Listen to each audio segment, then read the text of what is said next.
नमस्कार, सुप्रियाज किचनमध्ये तुमचं स्वागत आहे। चला तर आज आपण बनवूया मटण रस्सा। तर हा मटण रस्सा आपण जत्रेत बनवलेला आहे। तर जत्रेत बनवलेला मटण रस्सा कसा बनवायचा तो पाहू। तर पहिल्यांदा आपण इथे चूल पेटवून घेणार आहोत। चूल चांगली पेटली की त्यावर एक पातेलं ठेवून घ्यायचं आहे आणि त्यामध्ये आता आपण पाणी गरम करायला ठेवलं आहे। तोपर्यंत आपण सर्व मसाले काढून घेऊ। तर इथे सर्व प्रकारचे मी मसाले काढून घेतलेले आहेत। हळद, धने पावडर, गरम मसाला, मटण मसाला। आता आपण हे सर्व मसाले मटणाला लावून घेणार आहोत।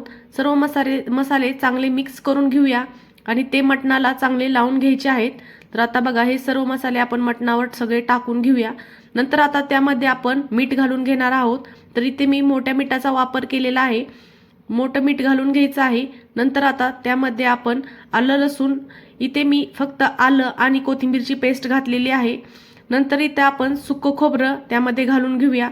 आता हे सर्व मसाले आपण ह्यामध्ये घालून घ्यायचे आहेत आणि मटणाला चांगले लावून घेणार आहोत। तर बघा मसाले चांगले मटणामध्ये मिक्स करून घेऊया। सर्व बाजूने आता मटणाला मसाले लागले पाहिजेत। नंतर आता इथे बघा बाजरीच्या भाकरी तयार व्हायला सुरुवात झालेली आहे।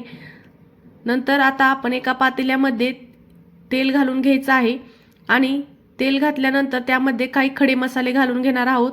तर बघा इथे सर्व खडे मसाले आपण त्यामध्ये घालून घेऊया। खडे मसाले चांगले परतून द्यायचे आहेत। चांगले तडतडले खडे मसाले की त्यामध्ये आता आपण 2 ते 3 बारीक चिरलेले कांदे घालून घेऊया। आता कांदा चांगला परतून घ्यायचा आहे। सोनेरी कलर होऊपर्यंत कांदा परतून घ्यायचा आहे। तर बघा कांदा चांगला परतून झालेला आहे। तर आता मसाले लावलेले मटण आपण त्यामध्ये घालून घेऊया। तर आता इथे जास्त क्वांटिटीमध्ये मटण आहे त्याच्यामुळे त्याला चांगलं हलवून घ्यायचं आहे। तर आता आपण मटणाला चांगलं पाणी सुटेपर्यंत मटण हलवून घेणार आहोत।